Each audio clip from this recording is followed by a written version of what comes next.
نحمده ونصلي على رسوله الكريم اما بعد فاعوذ بالله من الشيطان الرجيم بسم الله الرحمن الرحيم اللهم ربنا ألهمنا رشدنا وأعذنا من شرور أنفسنا اللهم أرنا الحق حقا وارزقنا اتباعه وأرنا الباطل باطلا وارزقنا اجتنابه اللهم ارحمنا بالقرآن العظيم واجعله لنا إماما وهدى ورحمة اللهم ذكرنا منه ما نسينا وعلمنا منه ما جهلنا وارزقنا تلاوته آناء الليل وأطراف النهار واجعله لنا حجة يا رب العالمين آمين رب اشرح لي صدري ويسر لي أمري واحلل عقدة من لساني يفقه قولي رب یسر ولا تعسر وتمم بالخیر وبک نستعین آمین یا رب العالمین۔ الحمدللہ موسیٰ علیہ السلام کا جو واقعہ ہے، ان کی جو سیرت ہے، اس کو ہم پڑھ رہے ہیں، سمجھ رہے ہیں، اور اس کو سمجھنے کا مقصد ہمارا یہ ہے کہ قرآن میں ایک بہت بڑا حصہ بنی اسرائیل کا ہے۔ تو بنی اسرائیل کون جانتا ہے؟ بنی اسرائیل کون ہے؟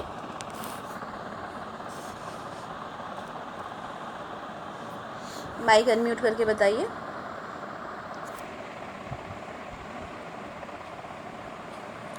جلدی، بنی اسرائیل کون ہے؟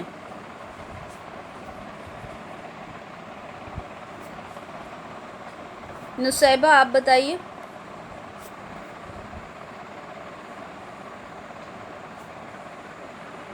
ریشمہ ایک منٹ، نصیبہ نہیں معلوم ہے۔ اچھا چلیں، ریشمہ آپ بتائیے بنی اسرائیل کون ہے؟ السلام علیکم ورحمۃ اللہ۔ وعلیکم السلام ورحمۃ اللہ وبرکاتہ۔ جی، بنی اسرائیل وہ لوگ ہیں جو یوسف علیہ السلام کے ٹائم کے قوم سے تھے۔ اچھا ٹھیک ہے، اور کون بتا سکتا ہے؟ اچھا یعقوب علیہ السلام کے نسب سے۔ ہاں، اگر آپ لوگ بنی اسرائیل کا صحیح میننگ نہیں بتا پائیں گے تو آگے کیسے چلے گا؟ بتائیے۔ قرآن میں بنی اسرائیل کے بارے میں بہت تذکرہ ہے۔ اللہ تعالیٰ نے بار بار بنی اسرائیل کو مخاطب کر کے کہا یا بنی اسرائیل، یاد کرو یا بنی اسرائیل، یعنی ڈائریکٹ بنی اسرائیل سے مخاطب ہے۔ اگر ہم اس کو اچھے سے نہیں سمجھیں گے، مطلب ہماری اتنی سیرتیں ہم نے پڑھ لی، ہم اس چیز کو ہی اگر نہیں سمجھ پائیں گے کہ بنی اسرائیل کیا ہیں تو بڑا مشکل ہو جائے گا۔ پین اینڈ پیپر لیں، نوٹ ڈاؤن کریں۔ ہماری نسل ہم چلا رہے ہیں ابراہیم علیہ السلام سے، ٹھیک ہے؟ ابراہیم علیہ السلام سے۔ ابراہیم علیہ السلام کی 2 بیویاں ہیں، ٹھیک ہے؟ 3 بیویاں ہیں، تیسری ابھی میں بتاؤں گی۔ 2 بیویاں ہیں، ٹھیک ہے؟ ایک حضرت سارہ اور ایک حضرت ہاجرہ، ٹھیک ہے؟ اور ان دونوں سے الگ الگ نسلیں چلی ہیں۔ ایک سے اسماعیل علیہ السلام پیدا ہوئے جو کہ عرب چلے گئے تھے، ٹھیک ہے؟ اور وہاں سے ایک شاخ چلی جس میں کوئی نبی نہیں آیا۔ سمجھ لیجئے، ہاجرہ علیہ السلام سے جو شاخ چلی ہے، اسماعیل علیہ السلام ہوئے، اس شاخ میں کوئی نبی نہیں آیا سوائے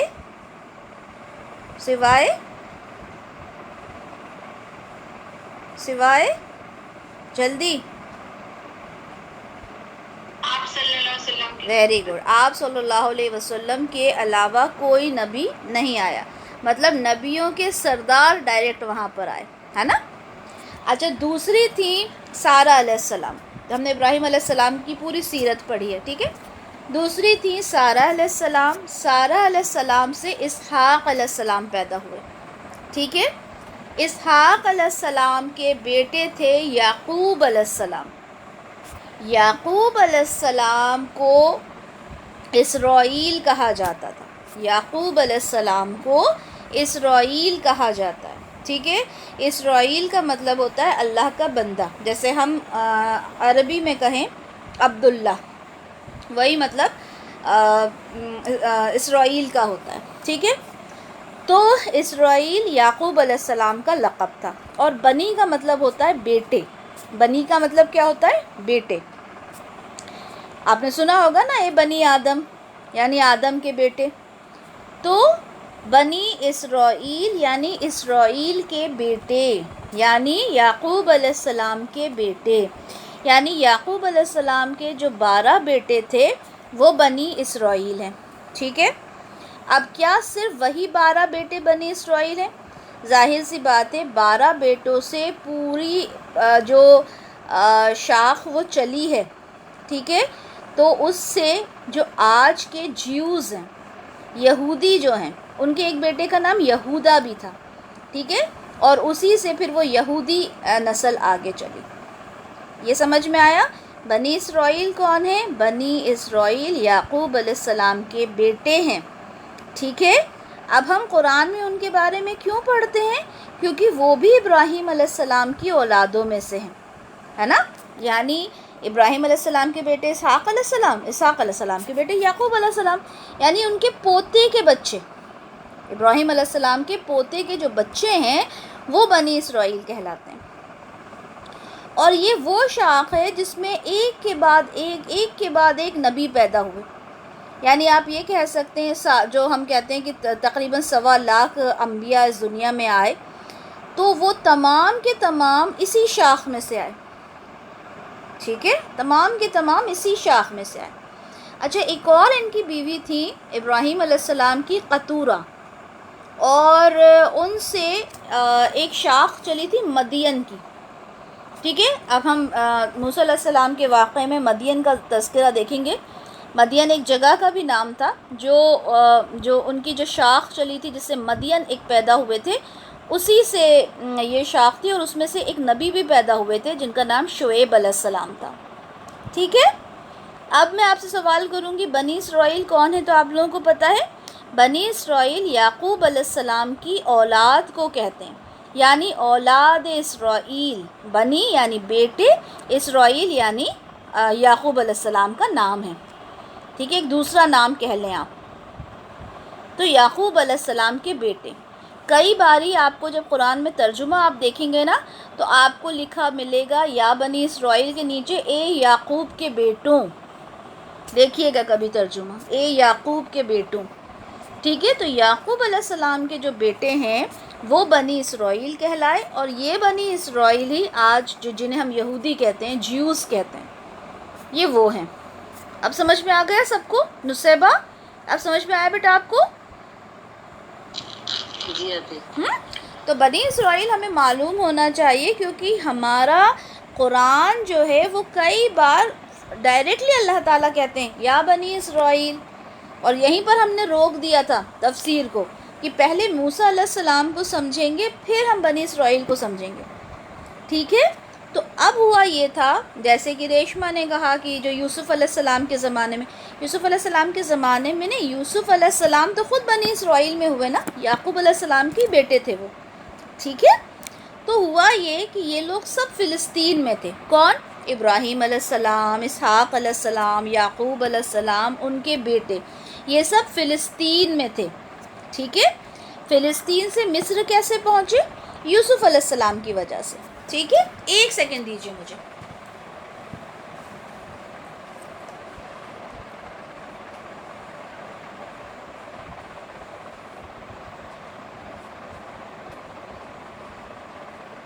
جی، تو یہ لوگ فلسطین سے مصر کیسے پہنچے؟ یوسف علیہ السلام نے جب یوسف علیہ السلام کو ان کے بھائیوں نے کنویں میں ڈالا تھا، تو ایک قافلہ جا رہا تھا مصر کی طرف، اور وہ انہیں لے کر چلے گئے تھے، ٹھیک ہے۔ پھر وہاں پہ انہوں نے وقت گزارا، پھر ایک بہت اچھی ڈیزگنیشن ان کو ملی، ایک پوسٹ ملی ان کو وہاں پر، اور پھر اسی طرح سے انہوں نے اپنے تمام بھائیوں کو مصر بلا لیا۔ مصر میں ایک بہت اچھی زندگی گزاری، ٹھیک ہے، لیکن ان کے انتقال کے بعد، ان کے جانے کے بعد ہوا کیا کہ 12 بیٹے تھے، 12 بیٹوں کی جب اولادیں آگے بڑھی، ان کی نسل آگے بڑھی، ان کا قوم، ان کی جو پوری قوم تھی وہ آگے بڑھی، تو کیا ہوا؟ وہ 12 سے 12,000 ہوئے ہوں گے، 12,000 سے 1,00,000 2,00,000، ٹھیک ہے؟ کہا جاتا ہے کہ جب موسیٰ علیہ السلام انہیں لے کر واپس نکلے تو تقریباً 6,00,000 تھے وہ۔ اب جب وہ بڑھنے لگے تو وہاں کے جو کامن لوگ تھے، وہاں کے مطلب جو پراپر وہاں کے رہنے والے تھے، قبطی، ان کو یہ چیز ناگوار گزری۔ جیسے ہم یہ کہہ سکتے ہیں ریفیوجیز، کسی جگہ پر ریفیوجیز زیادہ ہو جائیں تو کیا ہوتا ہے؟ وہاں کا جو رہنے والا ہے اس کو پریشانی ہوتی ہے نا، کہ ہمارے ریسورسز کو یہ بھی یوز کر رہا ہے، ہماری جتنی بھی پیداوار ہو رہی ہے یہ بھی یوز کر رہا ہے۔ تو یہی تقریباً ہوا تھا۔ انہیں اس چیز کا ملال ہوتا تھا کہ یار یہ بنی اسرائیل تو ان کی تعداد تو بڑھتی جا رہی ہے، اور یہ ہماری کنٹری میں رہتے ہیں، ہمارے ریسورسز یوز کرتے ہیں، ہماری چیزیں کھاتے ہیں، ہماری ہر چیز جو بھی ہماری جیسے پیداوار ہوتی ہے اس کو یہ لوگ بھی استعمال کرتے ہیں۔ تو اب انہیں اس چیز سے ہوئی پرابلم، اور انہیں یہ بھی معلوم تھا، انہوں نے سنا ہوا تھا کہ یہ بنی اسرائیل جو ہیں یہ یعقوب علیہ السلام کی اولاد ہیں، یعقوب علیہ السلام اسحاق علیہ السلام کی اولاد ہیں، اور اسحاق علیہ السلام ابراہیم علیہ السلام کی اولاد ہیں۔ ابراہیم علیہ السلام نبیوں میں اگر کہا جائے تو ایک بہت امپورٹنٹ نام ہے، ٹھیک ہے؟ ابراہیم علیہ السلام سے پہلے بھی انبیاء آئے، ٹھیک ہے؟ لیکن ابراہیم علیہ السلام کا نام بڑا ہی ایک امپورٹنس رکھتا ہے انبیاء میں، ٹھیک ہے؟ جد الانبیاء کہا جاتا ہے انہیں، کہتے ہیں دادا کو، یعنی انبیاء کے دادا، یعنی فور فادر۔ اگر ہم کسی کو کہیں تو ہماری بات شروع ابراہیم علیہ السلام سے ہی ہوتی ہے، ٹھیک ہے؟ تو اب یہ ابراہیم علیہ السلام جو ہیں ان سے 3 شاخیں چلی ہیں، ہے نا؟ ایک اسماعیل علیہ السلام کی، ایک اسحاق علیہ السلام کی، اور ایک مدین کی۔ اچھا، اب یہاں پر ہر انسان کو معلوم تھا کہ ابراہیم علیہ السلام ایسے نبی ہیں جن سے انبیاء کی پوری شاخ چلنا ہے، ٹھیک ہے؟ جن سے نبی آنا ہے، کیونکہ سب کو معلوم تھا اس وقت آسمانی کتابوں کا تذکرہ ہوتا تھا، یہ لوگ جانتے تھے، اس طرح کی باتیں سنتے تھے۔ اب یعقوب علیہ السلام کے بیٹے تھے تو ظاہر سی بات ہے وہ تمام چیزوں کو جانتے تھے، وحی کے بارے میں جانتے تھے، اللہ کو جانتے تھے۔ تو اس طرح کی باتیں قبطی جو تھے، مصر کے جو لوگ تھے، انہوں نے سنی ہوئی تھی کہ ان میں ایک نبی آئے گا۔ نبی کون ہوتا ہے؟ جو اللہ کا بھیجا ہوا ایک میسنجر ہوتا ہے۔ اوبویسلی اللہ کا میسنجر ہوگا تو اس کا اپنے آپ میں کتنا بڑا ایک وجود ہوگا نا۔ تو اب ان لوگوں کو اس چیز کا ڈر ستاتا تھا کہ جب ایک نبی آئے گا تو بڑا مشکل ہو جائے گا ہمارے لیے۔ تو ان لوگوں نے کیا کیا کہ کیونکہ جو نبی ہوتا ہے نا وہ آدمیوں میں سے ہوتا ہے، کبھی بھی کوئی عورت نبی نہیں ہو سکتی۔ اگر کوئی یہ دعویٰ کرے کہ کوئی عورت آ کے دعویٰ کرے کہ میں نبی ہوں، ٹھیک ہے، تو ہرگز ایسا نہیں ہو سکتا کہ کوئی عورت نبی ہو، پاسبل ہی نہیں ہے۔ تمام کے تمام انبیاء جن کے نام ہم جانتے ہیں یا جن کے بارے میں ہم نہیں جانتے، 1.25 تو ہم نے کبھی معلوم ہی نہیں نا ہمیں کون سے ہیں، ہے نا؟ اور جس میں سے کہا جاتا ہے 300 کے قریب رسول تھے، ہم تو نہیں جانتے، ہم تو 4 رسولوں کو جانتے ہیں بس۔ ہم تو انبیاء کے بارے میں بھی 20-25 جن کا تذکرہ ہے وہی جانتے ہیں، اس میں سے بھی جو 8-10 رسول ہیں انہیں ہم جانتے ہیں۔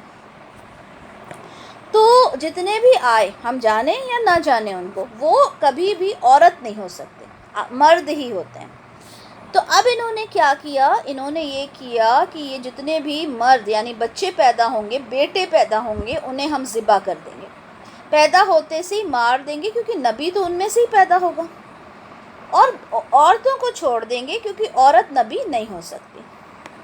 اچھا، اس کے بارے میں بہت جگہ آپ کو یوٹیوب پہ بھی یہ سننے کو ملے گا کہ فرعون نے ایک خواب دیکھا تھا جس میں یہ تھا کہ بنی اسرائیل میں سے ایک بچہ پیدا ہوگا جو فرعون کا قتل کرے گا۔ یہ بالکل بے بنیاد بات ہے، کیونکہ کسی بھی کتاب میں ہمیں یہ تذکرہ نہیں ملتا، ٹھیک ہے؟ اچھا، خیر، اب جب انہوں نے قتل کرنا شروع کیا بچوں کو تو کیا ہوا؟ بنی اسرائیل کی تعداد کم ہونے لگی. اب ہر سال بچوں کو، جو بھی بچہ پیدا ہو رہا ہے آپ اسے آگے بڑھنے ہی نہیں دے رہے تو کیا ہوگا؟ تعداد کم ہو جائے گی. ان کی تعداد کم ہونے لگی تو کیا ہوا؟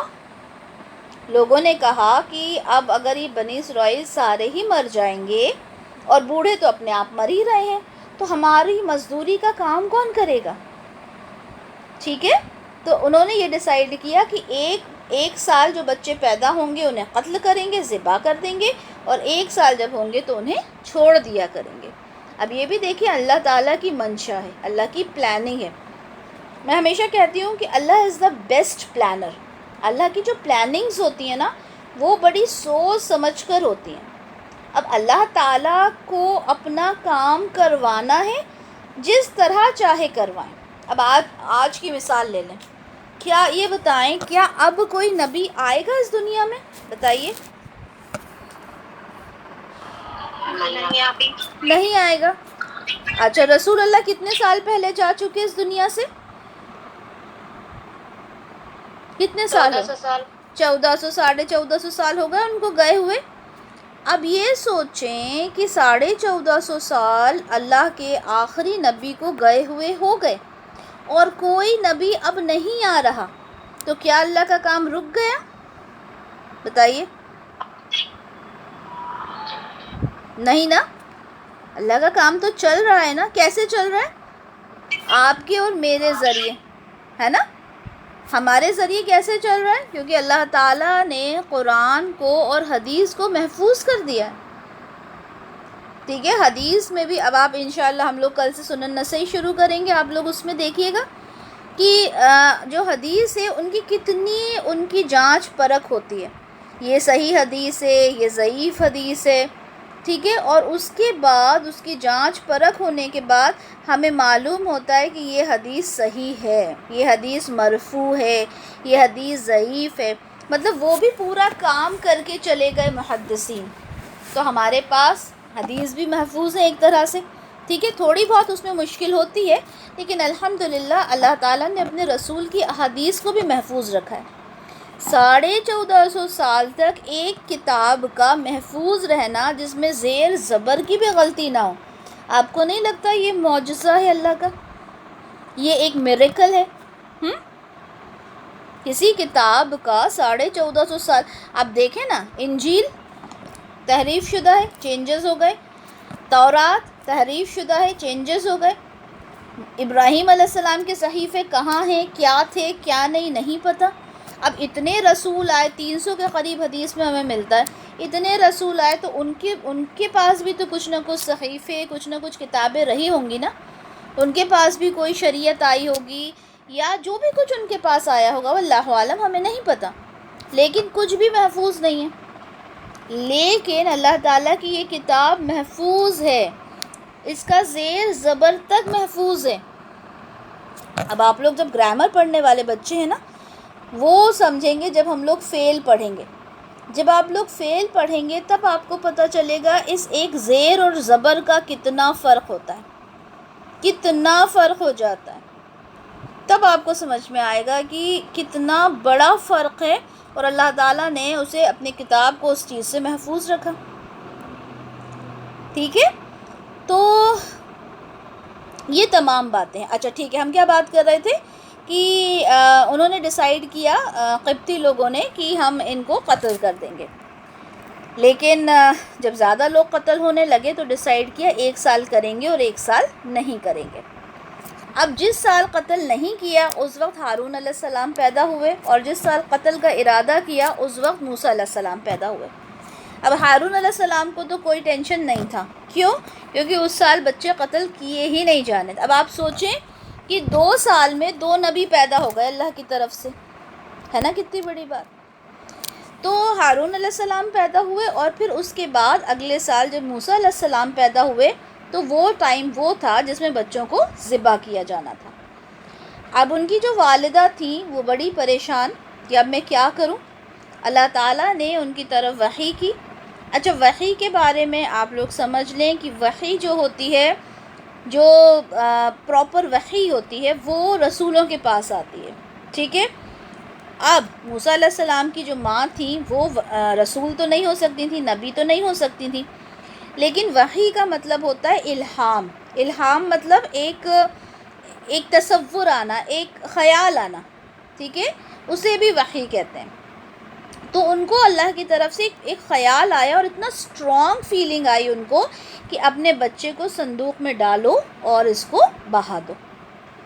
ٹھیک ہے، تو انہوں نے ایسا ہی کیا اور اپنی بچی کو، یعنی ان کی جو بڑی بہن تھی موسیٰ علیہ السلام اور ہارون علیہ السلام کی، ان کو ساتھ بھیج دیا. آپ یہاں پر اس سیرہ کو صرف ایک کہانی کی طرح مت سمجھیں، یہ دیکھیں کہ اللہ تعالیٰ اپنے بندوں کی حفاظت کس طرح کرتے ہیں. جب وہ بچہ فرعون کے جو محل تھا اس کے دروازے پر پہنچا، جانتے تھے وہ لوگ، معلوم تھا انہیں کہ یہ بنی اسرائیل کا بچہ ہے اور کسی نے بچانے کے لیے اس کو دریا میں بہا دیا. اس کے باوجود کیونکہ اللہ نہیں چاہتے تھے اس کا کچھ برا ہو، وہ ہے نا ایک شعر، مدعی لاکھ برا چاہے تو کیا ہوتا ہے، وہی ہوتا ہے جو جو منظور خدا ہوتا ہے نا. تو اللہ تعالیٰ کی منشا تو یہ تھی کہ وہ بچہ فرعون کے محل میں پرورش پائے. اب آپ سوچئے، کیا یہ چھوٹی بات ہے؟ یہ بہت بڑی بات ہے. اب اس بچے نے وہاں پرورش پائی. اچھا، ماں سے وعدہ کیا تھا اللہ تعالیٰ نے، اللہ کا وعدہ سچا ہے، اللہ تعالیٰ کا ہر وعدہ سچا ہے. اللہ تعالیٰ نے وعدہ کیا تھا ان کی اماں سے کہ بھائی ہم تمہارے بچے کو واپس تمہارے پاس لے آئیں گے، فکر مت کرو، اور ہم اسے رسول بنائیں گے. ہوا بھی یہی کہ اس بچے نے جب کسی بھی عورت کا دودھ نہیں پیا تو ان کی بہن نے، جو ان کا پیچھا کر رہی تھی، کہا کہ میرے گھر میں میری ماں ہے، وہ اس کو دودھ پلا دیں گی بچے کو. اور پھر ریزن بھی بتایا کہ پچھلے سال ہی ایک بیٹا پیدا ہوا ہے جس کو وہ دودھ پلا رہی ہیں. موسیٰ علیہ السلام نے جب دودھ پیا اپنی ماں کا تو مزے سے پینے لگے، اور پھر ان کی وجہ سے، موسیٰ علیہ السلام کی وجہ سے ان کے پورے گھر کے حالات جو تھے وہ چینج ہو گئے. آبویسلی وہ ان کو دودھ پلانے والی ان کی اماں بن گئی ہے نا، تو ان کے گھر کے حالات بھی جو تھے وہ چینج ہو گئے. وقت گزرا، آپ جوان ہو گئے موسیٰ علیہ السلام، اور بہت زیادہ قوت والے تھے. قوت یعنی طاقت والے، ٹھیک ہے، بہت زیادہ طاقت والے تھے. علم ان کو بہت تھا، ظاہر ہے اللہ کے رسول تھے، ٹھیک ہے، اور بہت زیادہ ان کو اللہ تعالیٰ نے علم دیا تھا. ہوا یہ کہ اب دیکھیں، ہجرت تو انہیں کرنا تھی، کیونکہ زیادہ تر جتنے بھی انبیاء کے بارے میں ہم پڑھتے ہیں ہجرت ہوتی ہے، ٹھیک ہے، ان کی طرف سے. اور اللہ کی رضا کی خاطر ہجرت کرنا یہ ایک بڑا ہی یہ کہیں اللہ تعالیٰ کی طرف سے انعام ہوتا ہے. اب بھائی ہوا یہ کہ جب وہ جوان ہو گئے، ٹھیک ہے، اچھا سب کو معلوم تھا کہ یہ بچہ بنی اسرائیل میں سے ہے. اب آپ دیکھیں تو اللہ کی قدرت دیکھیں، معلوم تھا کہ یہ بچہ بنی اسرائیل میں سے ہے، ٹھیک ہے، سب کو پتہ تھا، فرعون کو بھی پتہ تھا، قبطیوں کو بھی پتہ تھا، اور یہ بھی معلوم تھا کہ یہ شہزادوں کی سی حیثیت سے محل میں رہتا ہے. موسیٰ علیہ السلام ایک بار دوپہر کا وقت تھا، اور ظاہر سی بات ہے گرمی کا وقت ہو تو سڑکیں بالکل سنسان ہوتی ہیں، ایسے ہی ماحول تھا، اور آپ جا رہے تھے. تو ہوا یہ کہ دو لوگ تھے، وہ لڑ رہے تھے، ایک قبطی تھا اور ایک بنی اسرائیل سے تھا.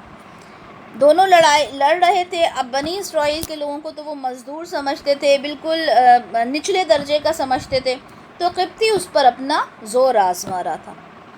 بنی اسرائیل کے بندے نے دیکھا کہ موسیٰ علیہ السلام آ رہے ہیں، ظاہر سی بات ہے سب جانتے تھے کہ یہ بنی اسرائیل میں سے ہی ہیں. اس بندے نے آواز لگائی موسیٰ علیہ السلام کو کہ میری مدد فرماؤ. موسیٰ علیہ السلام نے جب دیکھا کہ بنی اسرائیل کے انسان کو ایک قبطی مار رہا ہے، پریشان کر رہا ہے، موسیٰ علیہ السلام نے اس کو ایک پنچ مارا.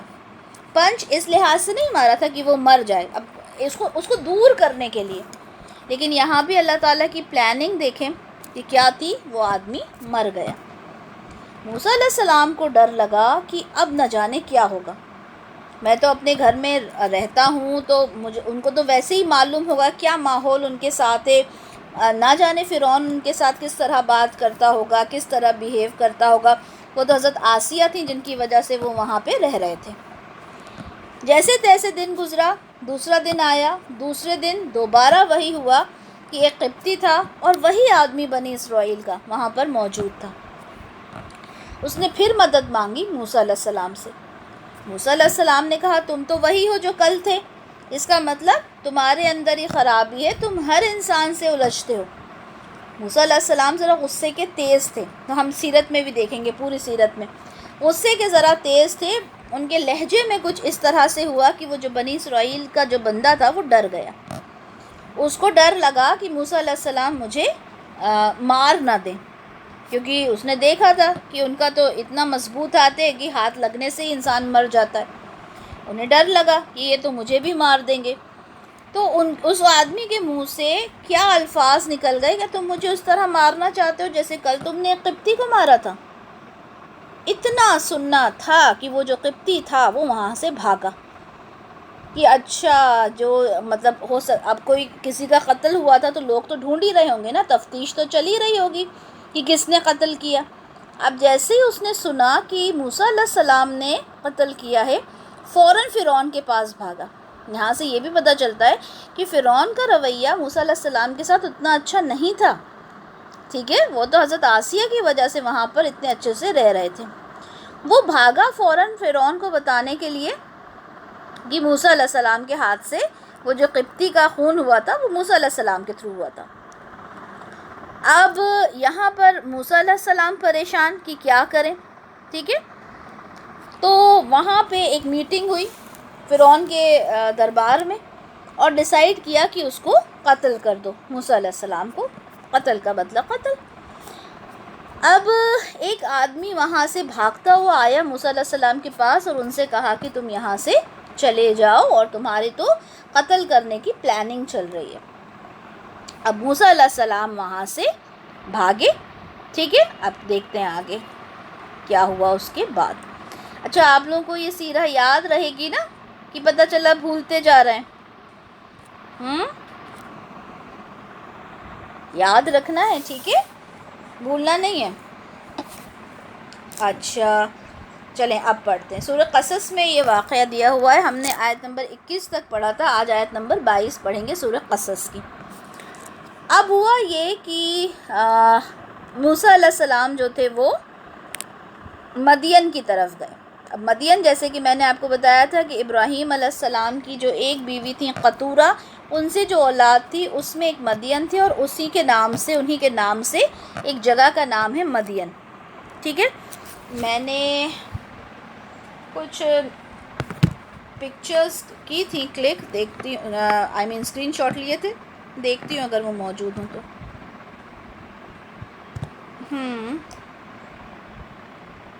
اوکے ہے تو ایک سیکنڈ۔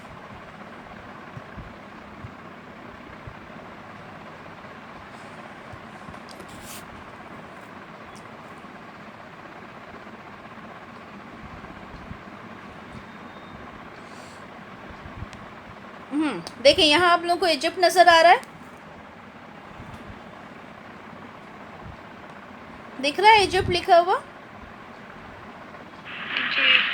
ٹھیک ہے نا، ایجپٹ لکھا ہے، اس کے بعد یہ گلف آف سویز ہے، یہ گلف آف عقبہ ہے، ٹھیک ہے، اس کے درمیان میں یہ سینائی پیننسولا ہے، ٹھیک ہے، یہیں پہ کوہ طور ہے جہاں پر موسیٰ علیہ السلام کو تورات ملی تھی، ٹھیک ہے، تو یہ گلف آف عقبہ ہے، ٹھیک ہے، یہاں پہ سعودی عربیہ آ گیا، اور یہ سینائی پیننسولا ہے، یہاں سے ابھی ہم دیکھتے ہیں کیا لکھا۔ تو اللہ تعالیٰ نے موسیٰ علیہ السلام کی دعا قبول فرمائی اور انہیں اس راستے پر ڈال دیا جو مدین کی طرف جاتا تھا۔ ایک اور ہے،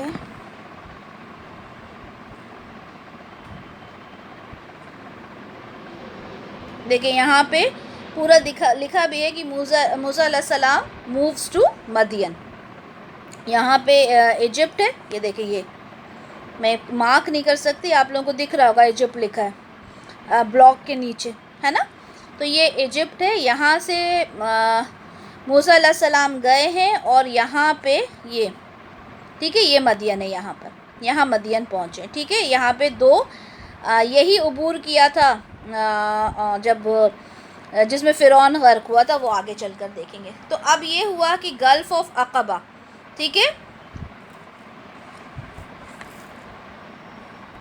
یہ گلف آف عقبہ آپ لوگوں کو دکھ رہا ہوگا، ٹھیک ہے. تو ویسٹرن کوسٹ پر، گلف آف عقبہ کے ویسٹرن کوسٹ پر یہ مدین ہے، ٹھیک ہے. اور اس زمانے میں جو مدین تھا وہ فرعون کی سلطنت سے باہر تھا. اب آپ کو ایجپٹ دکھ رہا ہے کتنی دور ہے نا، یہ گلف آف عقبہ نظر آ رہا ہے، اور گلف آف عقبہ کے بھی اس سائڈ، دیکھیے یہ گلف آف عقبہ کے بھی اس سائڈ ہے، یہ ہے نا. تو اب وہاں سے مصر کا جو پورا جو فرعون کا پورا جو اقتدار تھا، اس کی جو حکومت تھی، وہ تو ایجپٹ میں ہی تھی. اوکے، تو یہاں پر جو گلف آف عقبہ ہے، اس کے دوسرے سائڈ آپ یہ سمجھ لیں کہ مدین تھا. اور مدین جو تھا وہ فرعون سے بالکل بھی رابطہ میں نہیں تھا، یا اس کے کنٹرول میں نہیں تھا، ایک آزاد ملک تھا. موسیٰ علیہ السلام جب وہاں سے چلے اور انہوں نے اللہ تعالیٰ سے دعا کی کہ میرا رب قریب ہے کہ مجھے سیدھے راستے پر لے جائے. انہوں نے چلنا شروع کیا، انہیں نہیں معلوم تھا میں کہاں جاؤں گا، لیکن اللہ تعالیٰ نے ان کا راستہ، ان کا رخ کس طرف کیا؟ مدین کی طرف. ٹھیک ہے، آپ لوگوں کو دکھ رہا ہوگا ایجپٹ ہے، وہ چلتے ہوئے گئے ہیں، پورا سینائی پیننسولا انہوں نے کراس کیا، اور کراس کر کے یہاں پر مدین آ گئے. ٹھیک ہے، اچھا، اب جب اس راستے سے گزر رہے تھے تو اب جب اس راستے سے گزر رہے تھے تو جگہ جگہ وہاں پر ایسے کئی علاقے تھے جہاں پر فرعون کا قبضہ تھا. اب آپ ڈر رہے تھے کہ اللہ تعالیٰ مجھے فرعون کے جو لوگ ہیں وہ کہیں پکڑ نہ لیں. خیر، آپ چلتے چلتے مدین پہنچ گئے. یہاں پر کہا جاتا ہے کہ موسیٰ علیہ السلام مصر سے مدین کی طرف چلے تو ان کے پاس کھانے کو کچھ نہیں تھا. ظاہر سی بات ہے، وہ تو بھاگے تھے نا ڈر کے، ان کے پاس کوئی کھانے کو چیز نہ تھی. تو آپ سبزی کے اور درختوں کے جو پتے تھے، پیڑوں کے پتے تھے، اسے کھا کر آپ نے اپنی بھوک مٹائی تھی. اور چلتے چلتے ان کے جو جوتے تھے وہ بھی گھس گئے تھے. اب آپ نے دیکھا نا کتنا لمبا راستہ ہے ایجپٹ سے مدین کا، اور پیدل چلنا، وہ بھی ان کے جو پیر تھے، وہ ان کے جو شوز تھے وہ بھی ٹوٹ گئے، ننگے پیر ہو گئے. اور اب آپ سوچ سکتے ہیں نا، جس کے پاس کھانے کو بھی نہیں ہے، پینے کو پانی نہیں ہے، پیروں میں جوتا نہیں ہے، اس کی کیا حالت ہوگی. اس وقت بھی انہوں نے صرف اللہ تعالیٰ سے دعا کی. ٹھیک ہے، ہم آگے چل کر اس دعا کو بھی دیکھیں گے. اور آپ کی یہ حالت تھی، یہ کیفیت تھی کہ بھوک کی وجہ سے آپ کا جو پیٹ تھا وہ پیٹھ سے لگا جا رہا تھا، یعنی اتنی آپ کی شدید آپ کی بری حالت ہو رہی تھی.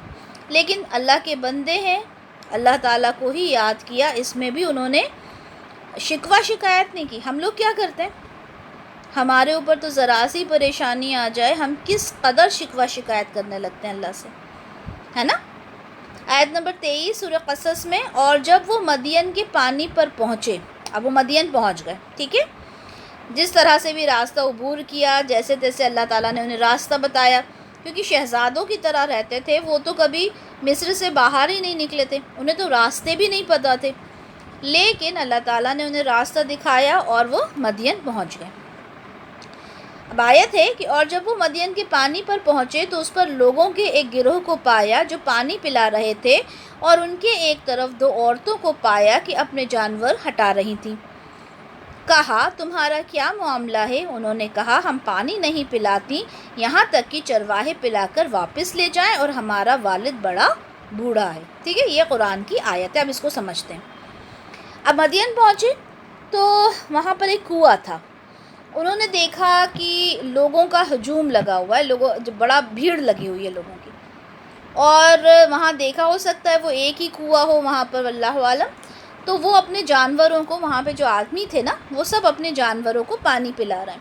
پہلے زمانے میں جو جانور پالنا، اس کا دودھ دینا، یہ ایک بڑا بزنس ہوتا تھا. ٹھیک ہے، موسٹلی لوگوں کا یہی بزنس ہوتا تھا. تو وہ اپنے جانوروں کو پانی پلا رہے تھے. مدین ایک قبیلے کا بھی نام ہے جو مدین بن ابراہیم کی اولاد سے تھا. ٹھیک ہے، جیسے میں نے آپ لوگوں کو پہلے ہی بتا دیا. اب موسیٰ علیہ السلام کا ظاہر سی بات ہے مدین سے، اس قبیلے کے لوگوں سے ایک رشتہ بھی تھا، کیونکہ موسیٰ علیہ السلام بھی ابراہیم علیہ السلام کی نسل سے ہیں اور مدین بھی ابراہیم علیہ السلام کی نسل سے ہیں۔ اب موسیٰ علیہ السلام نے دیکھا کہ دو عورتیں ہیں اور مردوں سے الگ سلگ کھڑی ہوئی ہیں، اور اپنی ان کی جو بکریاں ہیں ان کو وہاں پر نہیں لے جا رہی، اور اپنی بکریوں کو ایک طرف کر رہی ہیں بار بار۔ اب یہ بھی نہیں کر رہی۔ اب آپ دیکھیں شرم و حیا کا تقاضا، ایسا نہیں کیا کہ آدمیوں کی ہجوم میں گھس جائیں، جیسے کہ آج کل نعرہ لگاتے ہیں نا، عورتیں کم نہیں ہیں آدمیوں سے، یہی ہے نا، ہم کیوں پیچھے رہیں، ہم تو خود دھکا مکی کر کے آگے جائیں گے۔ ایسا نہیں ہے، اللہ تعالیٰ نے عورت کو شرم و حیا کے ساتھ پیدا کیا، یعنی اس کے اندر شرم و حیا ہونا چاہیے، ہم آگے بھی دیکھیں گے اس میں۔ اب آگے چپ چاپ بیچاری دونوں جو تھیں عورتیں کھڑی ہوئی تھیں۔ موسیٰ علیہ السلام کو ان کا حال دیکھ کر رحم آیا اور ان سے پوچھا کہ تم یہاں پر کیوں کھڑی ہوئی ہو، تم پانی کیوں نہیں پلا رہے اپنے جانوروں کو؟ تو انہوں نے جواب دیا کہ یہ چرواہے جب اپنے جانوروں کو پانی پلا دیں گے، یہاں سے ہٹ جائیں گے، تب ہم انہیں پانی پلائیں گے۔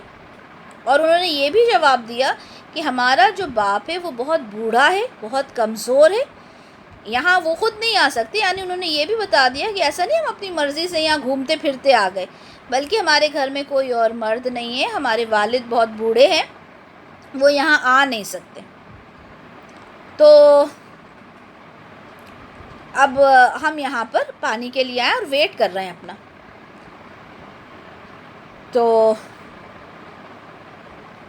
ان عورتوں کا جو نام ہے اس میں نام مفسرین نے صفورہ اور لیا بیان کیا ہے، ٹھیک ہے، لیکن اس کا کوئی ہمارے پاس کوئی ذریعہ نہیں ہے، یا کہیں کسی روایت میں ہمیں نہیں پتہ چلتا کہ ان کا واقعتاً کیا نام تھا، لیکن مفسرین نے کہا ایک کا نام صفورہ اور ایک کا نام لیا تھا، واللہ عالم۔ انہوں نے کہا وَأَبُونَا شَيْخٌ کبیر، انہوں نے اپنے والد کے بارے میں بتایا کہ ہمارے جو والد ہیں وہ شیخ کبیر یعنی بہت بزرگ ہیں۔ اچھا، یہاں پر آپ لوگوں نے جس نے بھی موسیٰ علیہ السلام کی سیرت کبھی پڑھی ہوگی تو آپ لوگوں نے ضرور سنا ہوگا کہ ان کے جو والد تھے وہ شعیب علیہ السلام تھے، ٹھیک ہے، یعنی جو مدین کی شاخ میں جو ایک نبی پیدا ہوئے، اور کہا جاتا ہے کہ یہ شعیب علیہ السلام کی بیٹیاں تھیں۔ اچھا، اب یہاں پر یہ سمجھیں کہ شعیب علیہ السلام موسیٰ علیہ السلام سے بہت زیادہ پہلے پیدا ہوئے تھے، تو یہ پاسبل ہی نہیں ہے کہ یہ بزرگ شعیب علیہ السلام ہوتے، ٹھیک ہے۔ اچھا، ابن کثیر فرماتے ہیں کہ اگر وہ بزرگ شعیب علیہ السلام ہوتے تو اپنی ذرا عقل لگائیں کہ کیا یہ پاسبل تھا کہ ایک نبی کا تذکرہ کیا جاتا اور ان کا نام تک نہ لیا جاتا؟ کہ اللہ تعالیٰ ایسا کر سکتے تھے کہ ایک نبی کے بارے میں بات کر رہے ہوتے اور یہ نہ بتاتے کہ یہ شعیب علیہ السلام ہے؟ ایسا تو نہیں تھا نا پاسبل۔ انہوں نے صرف یہ بتایا کہ ان کے والد تھے، بس والد کر کے نام لیا، جس میں لڑکیوں نے بھی کہا وَأَبُونَا شَيْخٌ کبیر، ہمارے جو والد ہیں وہ بزرگ ہیں، ٹھیک ہے۔ تو یہاں سے یہ بات پتہ چلتی ہے کہ یہ شعیب علیہ السلام نہیں ہو سکتے۔ آپ کو بہت سارے آپ نے لوگوں سے آپ یوٹیوب پر سنیں گے، آپ کو پتہ چلے گا وہ لوگ یہی کہتے ہیں کہ وہ بزرگ شعیب علیہ السلام تھے، لیکن شعیب علیہ السلام اور موسیٰ علیہ السلام کا دور جو ہے اس میں کافی فاصلہ ہے، پاسبل ہی نہیں تھا کہ شعیب علیہ السلام اس وقت تک زندہ ہوتے، ٹھیک ہے۔ تو خیر، اب جب موسیٰ علیہ السلام نے ان سے سوال کیا اور انہوں نے جواب دے دیا کہ ہم یہاں پر اس لیے آئے ہیں، ہمارے والد بہت بوڑھے ہیں، کوئی اور مرد نہیں ہے، ہم یہاں پر اپنی بھیڑ بکریوں کو پانی پلانے آئے ہیں، اب جگہ ہو تو ہم پلائیں۔ سورہ قصص کی آیت نمبر 24 میں ہے، تو اس نے ان کے لیے پانی پلا دیا، پھر پلٹ کر سائے کی طرف آ گیا اور اس نے کہا اے میرے رب، بے شک میں جو بھلائی بھی تو میری طرف نازل فرمائے اس کا میں محتاج ہوں۔ اب ہوا کیا کہ موسیٰ علیہ السلام نے مدد فرمائی ان دونوں لڑکیوں کی، ان دونوں کے لیے جو جانور تھے انہیں پانی پلوا دیا۔ اچھا، جو بھی اللہ تعالیٰ کے بھیجے ہوئے پیغمبر ہوتے ہیں ان میں فطری طور پر ہمدردی کا جذبہ ہوتا ہے، کیونکہ وہ آتے ہی اس لیے ہیں کہ لوگوں کو بھلائی کی طرف لے کر جائیں، اور بڑے ہمدرد ہوتے ہیں، بڑے نیک دل ہوتے ہیں۔ موسیٰ علیہ السلام تھکے ہوئے تھے، ہے نا، بھوکے پیاسے تھے، لیکن اس کے باوجود انہوں نے دیکھا کہ دو عورتیں ہیں جو بڑی پریشان ہو رہی ہیں، ان سے پوچھا، ان کی مدد کی، ٹھیک ہے، لوگوں کے ہجوم میں سے ان کے لیے پانی لے کر آئے، ان کی بھیڑ بکریوں کو پانی پلایا۔ ایک ابن کثیر رحمۃ اللہ علیہ فرماتے ہیں کہ موسیٰ علیہ السلام جب مدین کے پانی پر پہنچے تو وہاں لوگوں کی ایک جماعت کو پایا جو پانی پلا رہے تھے۔ جب وہ فارغ ہو گئے تو انہوں نے کنویں پر دوبارہ پتھر رکھ دیا جسے 10 آدمی ہی اٹھا سکتے تھے۔ موسیٰ علیہ السلام نے دیکھا کہ دو عورتیں ہیں جو اپنے جانوروں کو ہٹا رہی ہیں، ان سے پوچھا تمہارا کیا معاملہ ہے؟ انہوں نے اپنا ماجرا بیان کیا تو آپ نے جا کر وہ پتھر اٹھایا اور ایک ہی ڈول نکالا تھا کہ بکریاں سیراب ہو گئیں، ٹھیک ہے۔ تو یہ ابن کثیر نے ایک روایت یہاں پہ بیان کی ہے کہ ان آدمیوں نے بکریوں کو پانی پلانے کے بعد، اپنی بکریوں کو پانی پلانے کے بعد اس کنویں کو ڈھک دیا اور ایسے پتھر سے ڈھکا کہ 10 آدمی اس کو اٹھا سکتے تھے۔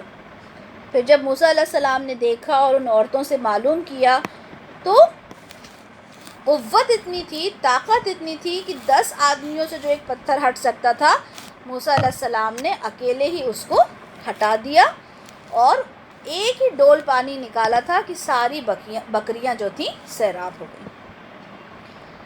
اچھا، پھر ہوا کیا؟ پانی پلا دیا، تھکے ہوئے بہت تھے، سائے میں گئے، سائے میں جا کر آرام سے بیٹھ گئے۔ اب دیکھیں یہاں سے ایک بات پتہ چلتی ہے، آپ کتنے بھی پریشان ہوں، آپ نے مدد کس سے مانگنی ہے؟ صرف اللہ سے۔ انہوں نے ان عورتوں سے کچھ نہیں کہا، آپ بیٹھ گئے اور اللہ سے کہتے ہیں فقال ربی انی لما انزلت الی من خیر فقیر۔ موسیٰ علیہ السلام نے اللہ تعالیٰ سے دعا کی، کیا اللہ تعالیٰ سے کیا دعا کی کہ اے میرے رب، بے شک میں جو بھلائی بھی تو میری طرف نازل فرمائے اس کا محتاج ہوں، یعنی اللہ تعالیٰ میرے لیے آپ جو بھی فیصلہ کریں میں اس کے لیے تیار ہوں، میں تو آپ کا محتاج ہوں۔ من خیر فقیر، میں آپ کی طرف سے کسی خیر کا محتاج ہوں۔ تو بڑی خوبصورت دعا یہاں پر، انہوں نے کسی مخلوق سے کوئی مدد نہیں مانگی بلکہ اللہ تعالیٰ سے کہا کہ اللہ تعالیٰ میں آپ کی طرف سے کسی خیر کا محتاج ہوں۔ اور کیا کہا؟ ربی، یعنی اے میرے رب، یعنی اپنے رب کو۔ رب یعنی کیا ہوتا ہے؟ یعنی تمام چیزیں اس میں آ جاتی ہیں۔ جب آپ رب کہتے ہیں نا تو آپ اپنی اونرشپ دے دیتے ہیں کہ میرا اونر، میرا مالک ہے نا، رب مطلب مالک۔ تو انہوں نے اپنے رب کو، اپنے مالک کو پکارا کہ آپ ہی میرے لیے کچھ اچھا کر سکتے ہیں۔ اب اتنی تھکان، اتنا ان کا سوچیں کہ کچھ کھایا نہیں اور نہ جانے کتنے دن لگے ہوں گے۔ آپ لوگوں نے میپ دیکھا نا کتنا لمبا راستہ تھا، تو آپ نے صرف اللہ سے دعا کی، صرف اللہ سے کہا اور اللہ سے درخواست کی کہ اے میرے رب، اے میرے پالنے والے، جو بھی خیر میری طرف ہو تو اسے بھیج دے، میں تیرا محتاج ہوں۔ اب کیا ہوا؟ آیت نمبر 25 سورہ قصص کی، تو ان دونوں میں سے ایک بہت حیا کے ساتھ چلتی ہوئی اس کے پاس آئی۔ اس نے کہا بے شک میرا والد تجھے بلا رہا ہے تاکہ تجھے اس کا بدلہ دے جو تو نے ہمارے لیے پانی پلایا۔ تو جب وہ اس کے پاس آیا اور اس کے سامنے حال بیان کیا تو اس نے کہا خوف نہ کر، تو ان ظالم لوگوں سے بچ نکلا ہے۔ یہ قرآن کی آیت ہے، میں نے ایز اٹ از پڑھ دی، اس کو اب سمجھتے ہیں۔ تو یہاں پر کیا کہا کہ ان دونوں میں سے ایک، یعنی ان دو بیٹیوں میں سے ایک بیٹی بہت حیا کے ساتھ چلتی ہوئی آئی۔ تو یہاں پہ آپ دیکھیں کہ شاہ عبد القادر لکھتے ہیں کہ عورتوں نے پہچانا کہ چھاؤں پکڑتا ہے مسافر، ٹھیک ہے، دور سے آیا ہوا ہے، چھاؤں میں ہے، تھکا ہوا ہے، بھوکا ہے۔ وہ گئیں، انہوں نے اپنے والد سے کہا، سارا واقعہ جو تھا بیان کیا۔ ابن کثیر لکھتے ہیں جب وہ دونوں باپ کے پاس پہنچی تو باپ نے پوچھا کہ اتنی جلدی تم لوگ کیسے آ گئیں؟ تعجب ہوا، یہ ہو سکتا ہے ہر بار انہیں بہت ٹائم لگتا ہو۔ تو انہوں نے سارا واقعہ جو تھا بیان کر دیا اور بتایا کس طرح سے موسیٰ علیہ السلام نے ان کی مدد کی۔ ان کے والد نے ایک بیٹی کو بھیجا کہ جاؤ اور اس شخص کو یہاں پر لے کر آ. تو وہاں اللہ تعالیٰ فرماتے ہیں کہ دونوں میں سے ایک بہت حیا کے ساتھ چلتی ہوئی موسیٰ علیہ السلام کے پاس آئی. اب آپ دیکھیں سبحان اللہ کہ اللہ تعالیٰ خود یہ بیان کر رہے ہیں کہ کتنی با حیا وہ خاتون تھی. ہم تو حیا کے نام پر آج کل کیا کرتے ہیں، ہے نا؟ اگر ہم نے عبایا بھی پہن لیا ہوتا ہے، آپ لڑکیوں کو دیکھیں عبایا میں ہوں گی اور اس قدر آپ ریلز دیکھ لیں، عبایا کو بھی بدنام کر کے رکھا ہوا ہے. تو صرف ایک کپڑے کو لپیٹ لینا اپنے جسم پر حیا نہیں ہے. یہاں پر اللہ تعالیٰ بیان کر رہے ہیں کس قدر حیا کے ساتھ وہ آئیں. ٹھیک ہے، تو کس قدر باحیا وہ تھیں کہ اللہ تعالیٰ نے خود ان کا تذکرہ کیا. اور الفاظ ہیں، اگر ترجمہ کرتے ہیں ان کا عربی سے اردو میں تو یہ ہوتا ہے کہ وہ حیا کی سواری پر گویا کہ سوار ہو کر آ رہی تھیں. ٹھیک ہے، تو اب اس کے بعد کیا ہوا، وہ نہایت حیا کے ساتھ اپنا اچھا یہاں پر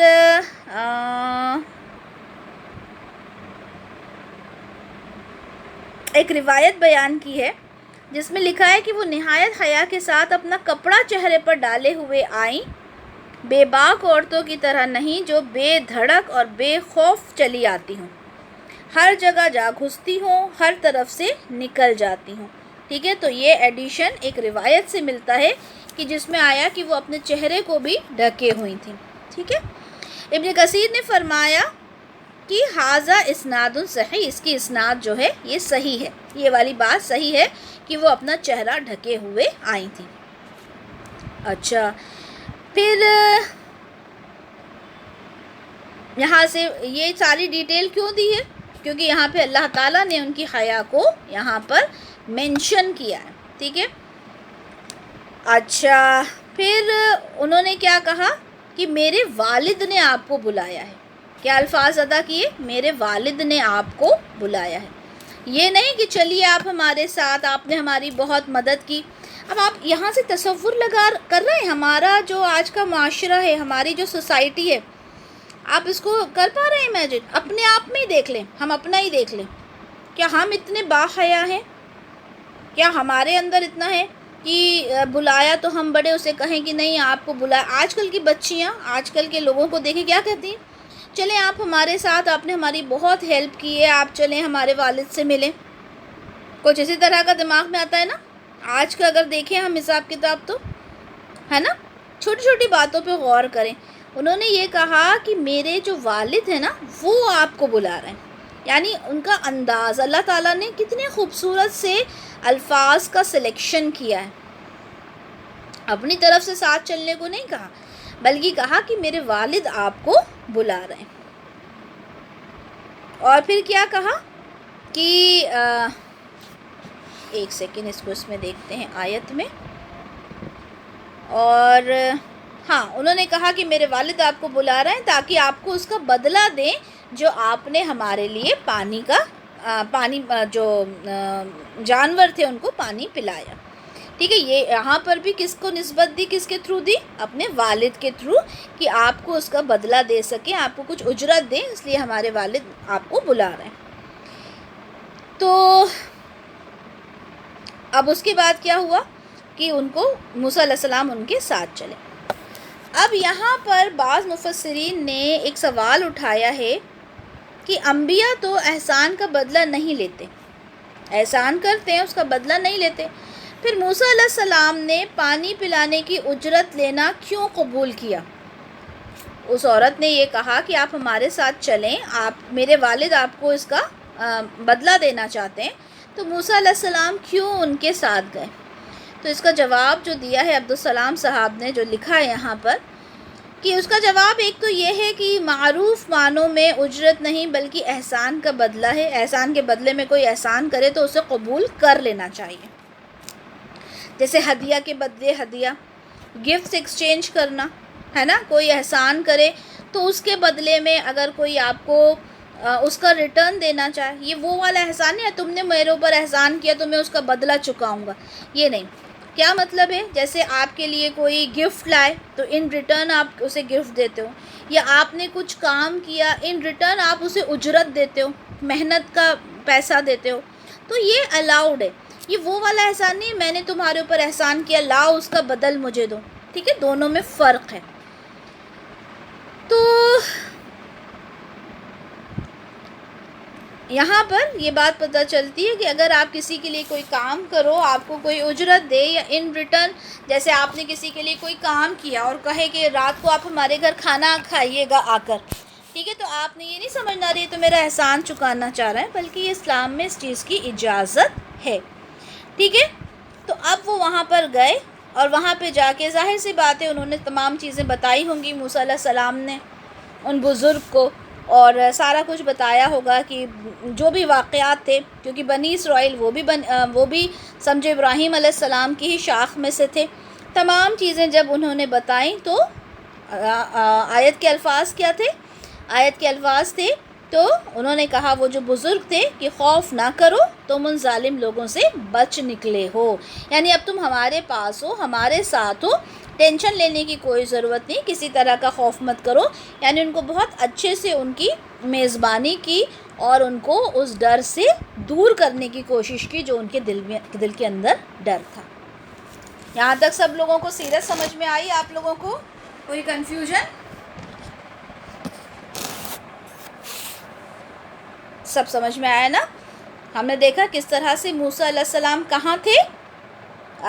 مصر میں تھے، مصر سے چلتے چلتے مدین گئے ہیں، ٹھیک ہے۔ اب اس میں آگے دیکھیں گے کس طرح سے ان کا نکاح ہوا، کس طرح سے وہ وہاں رہے، پھر واپس اب جائیں گے، پھر باقی ساری باتیں انشاءاللہ آگے چل کر دیکھیں گے، لیکن ایک ایک بات یاد رکھنا ہے۔ اب یہ کس طرح سے مدین گئے، ٹھیک ہے، یعنی مدین کی شاخ میں سے ان کے گھر میں بیوی آئی ہے نا، تو یہ ساری چیزیں ہمیں یاد رکھنا ہے۔ تو الحمدللہ ہم نے آج یہاں تک دیکھ لیا کہ کس طرح سے مدین کا سفر انہوں نے طے کیا۔ آگے پڑھیں گے نیکسٹ کلاس میں انشاءاللہ۔ بارک اللہ لی و لکم فی القرآن الکریم و نفعنی ایاکم بما فیہ من الآیات